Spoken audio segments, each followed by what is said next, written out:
اعوذ باللہ من الشیطان الرجیم بسم اللہ الرحمن الرحیم وبہ نستعین ویدخل فی الحد مواضع التحذیف وہی ما بین منتهى العذار والنزعۃ المتصلۃ بشعر الرأس۔ وضو میں چہرہ دھونے کی گفتگو ہو رہی تھی کہ وضو میں چہرہ کہاں سے کہاں تک اور کتنی مقدار میں دھونا ہے۔ بتایا گیا ہے کہ وضو میں چہرہ جہاں سے چہرے کا آغاز ہوتا ہے، یعنی جہاں پیشانی کے اوپر سے بال اگنا بند ہو جاتے ہیں، وہاں سے لے کر ٹھوڑی تک، اور چوڑائی میں بڑی انگلی اور انگوٹھے کے درمیان میں جتنی جگہ آ جائے اتنی جگہ دھونا واجب ہے۔ اب کہہ رہے ہیں کہ آیا اس میں اس مقدار میں وہ مقامات بھی داخل ہیں جو ازار اور نزع کے درمیان ہوتے ہیں۔ نزع ازار کسے کہتے ہیں؟ ازار کہتے ہیں جس کو ہم اپنی زبان میں کن پٹی کہتے ہیں۔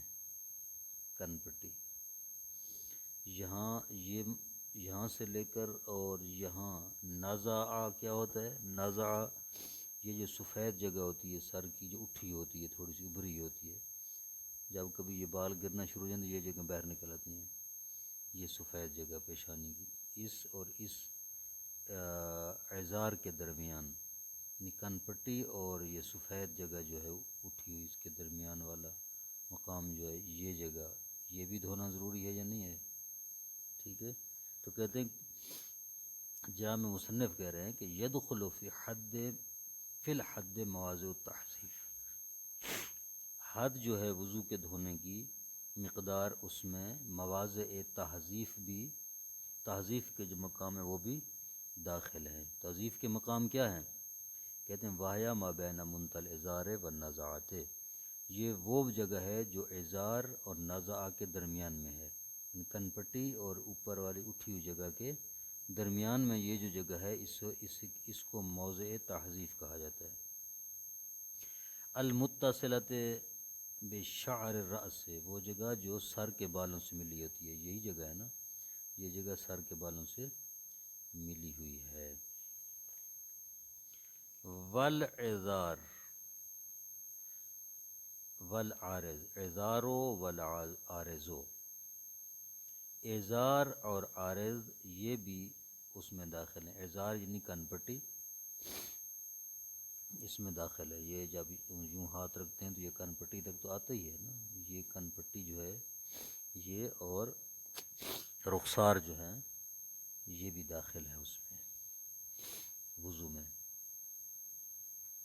ولن نزعتان بالتحریق، نزعتان جو ہیں یہ داخل نہیں ہیں۔ نزع یہ جو اوپر اٹھی ہوئی جگہ ہیں، یہ والی، یہ خالی جگہ دروا کے جو ہوتی ہیں سفید، یہ داخل نہیں ہے وضو میں، یعنی وضو یہ جہاں سے اگتا ہے، بال اگتے ہیں یہاں سے سیدھا نیچے ہیں تو یہ کن پٹی آئے گی اور اس کے ساتھ جگہ بھی آئے گی، لیکن یہ اوپر والی جگہ جو ہیں یہ نہیں آئیں گی، سفید جو ہیں یہ داخل نہیں ہے وضو میں۔ نزعتان بالتحریک یعنی حرکت کے ساتھ ہے، نون زا عین یہ سب حرکت، ان میں کوئی ساکن نہیں ہے۔ نزعتان، نزعتان نہیں ہے بلکہ نزعتان ہے، زا کے اوپر بھی حرکت ہے۔ نزعتان کی یہ خود بھی وضاحت کریں کیا ہے، یہ کہتے ہیں کہ وَهُمَا الْبَيَاضَانِ الْمُقْتَنِفَانِ لِلنَّاصِيَةِ، یہ دو سفیدیاں ہیں جو گھیرے ہوئے ہیں پیشانی کو، یہ اٹھی ہوئی جگہ ہیں سفید جو نظر آتی ہیں۔ تخلیل و خفیف الشعر، واجبات میں سے ایک اور واجب ہے وضو کے واجبات میں سے کہ جو ہلکے بال ہوتے ہیں، پتلے بال ہوتے ہیں، ان کے نیچے پانی پہنچانا واجب ہے۔ خفیف یعنی ہلکے، پتلے بال جن کے نیچے سے جلد نظر آتی ہے، ان کے نیچے پانی پہنچانا واجب ہے۔ تخلیل کہتے ہیں پانی پہنچانا ان کے نیچے۔ واہ ما ترل بشرۃ من خلالہ فی مجلس تخاطب۔ خفیف شعر کیا ہوتے ہیں؟ ہلکے بال کنہیں کہا جاتا ہے؟ وہ ہے جن کے نیچے سے چمڑا نظر آئے۔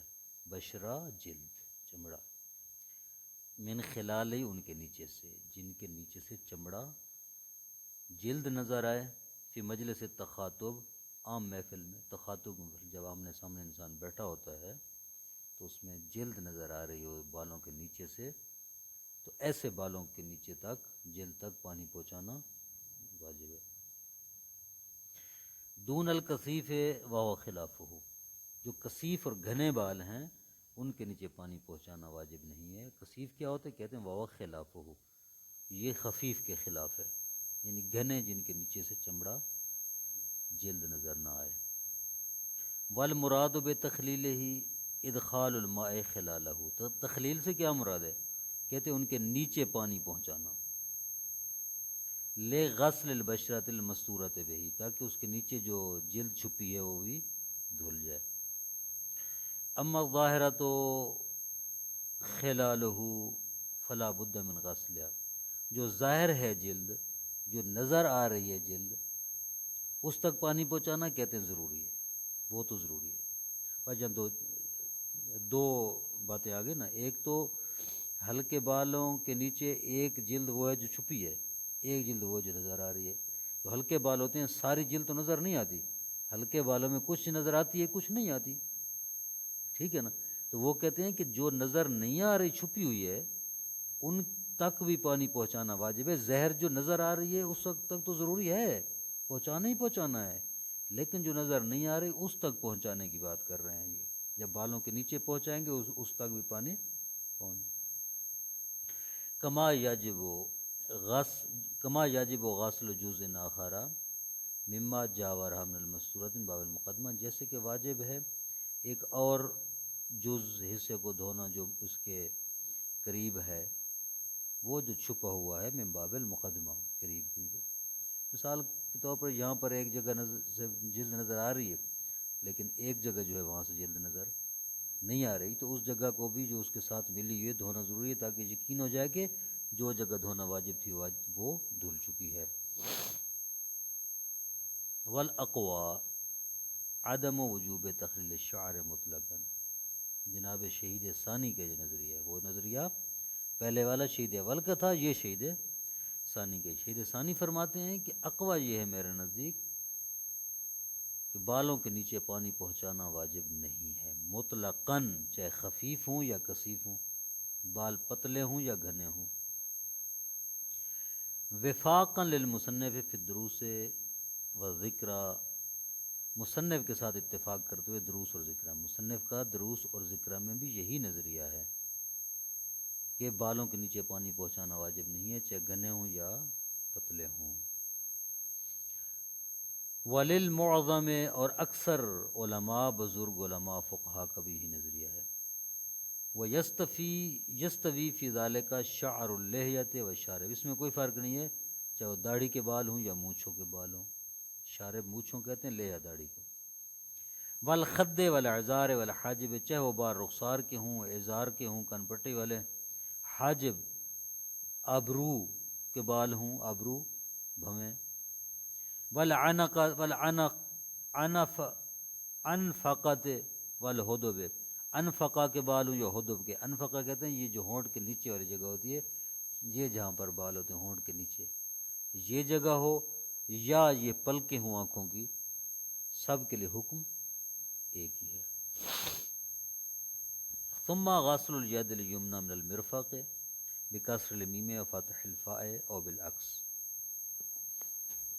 پھر اگلا واجب وضو کا، ہاتھ کو دھونا واجب ہے، دائیں ہاتھ کو کونی سے، مرفق کونی سے دھونا واجب ہے، بکسر المیم، میم کے کسرہ کے ساتھ ہے، مرفق نہیں مرفق، و فتح الفا، اور فا کے فتح کے ساتھ ہے، یعنی مرفق، او بالعکس یا بالعکس ہے، میم کا فتح اور فا کا کسرہ، مرفق، مرفق بھی پڑھ سکتے ہیں، مرفق بھی پڑھ سکتے ہیں۔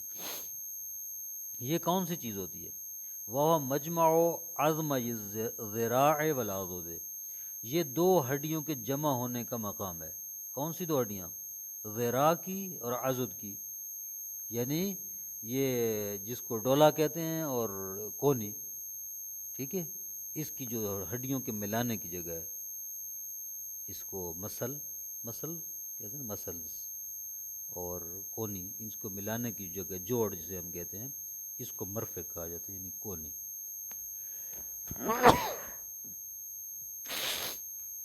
ولا نفس المفصل، خود یہ جوڑ کی بات نہیں ہے بلکہ ان کو ملانے والی جگہ کی بات ہے۔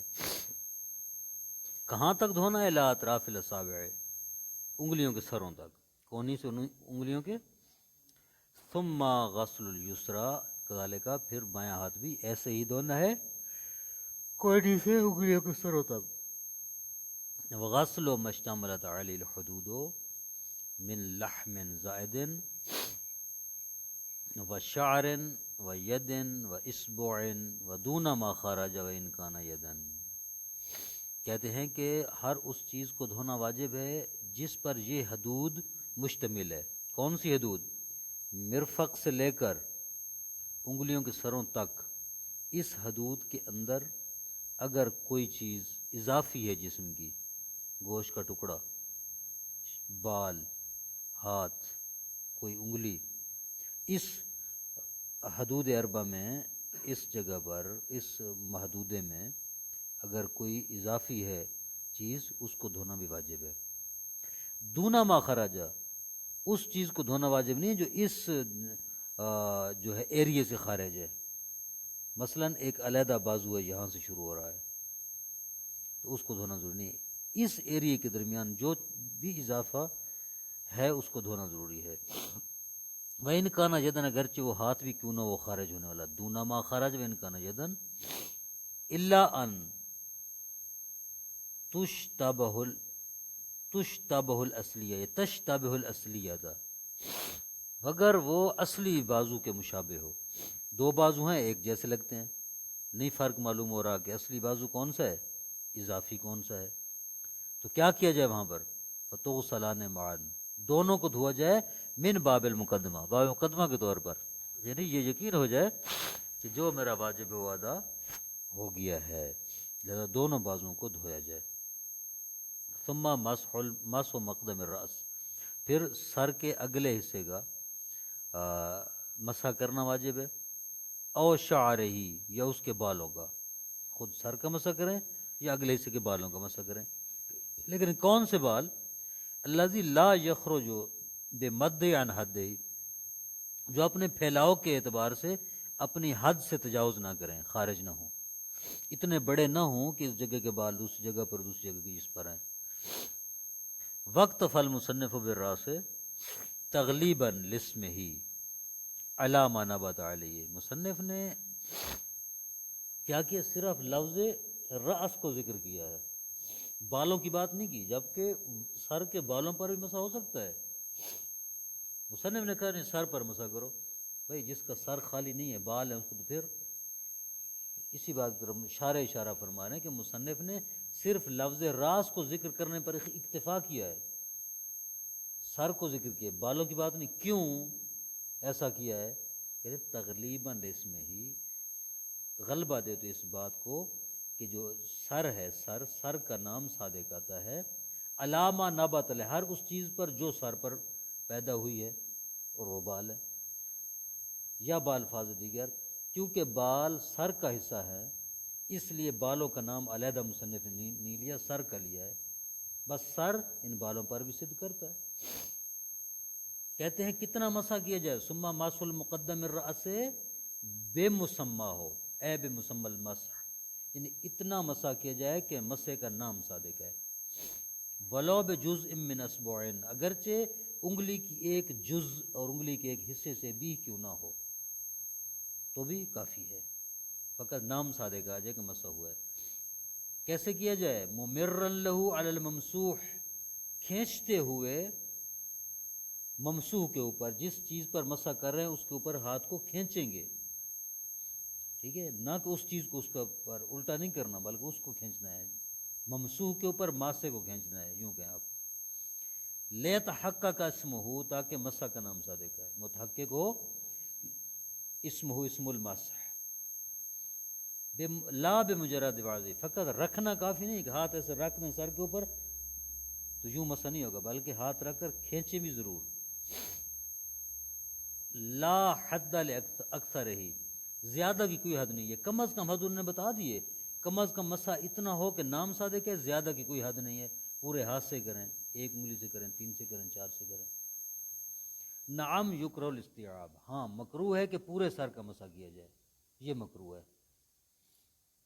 الا ان یعتقد شرعیتہ فیحرم، ہاں اگر ایک شخص اس کے شرعی حکم ہونے کا ارادہ رکھتے ہوئے سارے سر کا مسح کرے گا تو پھر حرام ہے.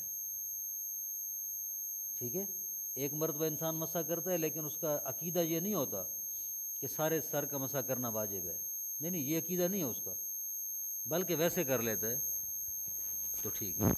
لیکن اگر وہ عقیدہ رکھتے ہیں کہ نہیں سارے سر کا مسح کرنا واجب ہے تو پھر اصلاً حرام ہے. وَإِن كَانَ الْفَضْلُ فِي مِقْدَارِ 3 أَصَابِعٍ، اگرچہ فضیلت اس میں ہے کہ 3 انگلیوں سے مسح کیا جائے، 3 انگلیوں کی مقدار مسح کرنے میں فضیلت ہے. ثم مسح بشرۃ ظہر الرجل الیمنی، پھر دائیں پاؤں کے اوپر والے حصے کے چمڑے پر مسح کرنا واجب ہے، جلد پر مسح کرنا واجب ہے. من رؤوس الاصابع الی الکعبین، اصابوں سے کعبین تک. کعبین کیا چیزیں کہتے ہیں؟ وہما قبتان القدم، قبت قدمین الاصح، یہ کہتے ہیں وہ جو پاؤں کے ابھری ہوئی جگہ ہیں، قبے ہیں پاؤں کی ابھری ہوئی جگہ ہیں، اس کو کہا جاتا ہے صحیح قول کی بنیاد پر، اس کو کہتے ہیں کیا؟ کعبین، پاؤں کی ابھری ہوئی جگہ. وقیل الی اصل الساق، ایک قول یہ ہے کہ اصل ساق، پنڈلی کے سرے تک مسح کیا جائے. وہ مختار فی الالفیہ، مصنف نے کتاب الفیہ میں اسی بات کو اختیار کیا ہے. ثم مسح ظہر الیسری، کافی ہے. صلی اللہ علی محمد وآلہ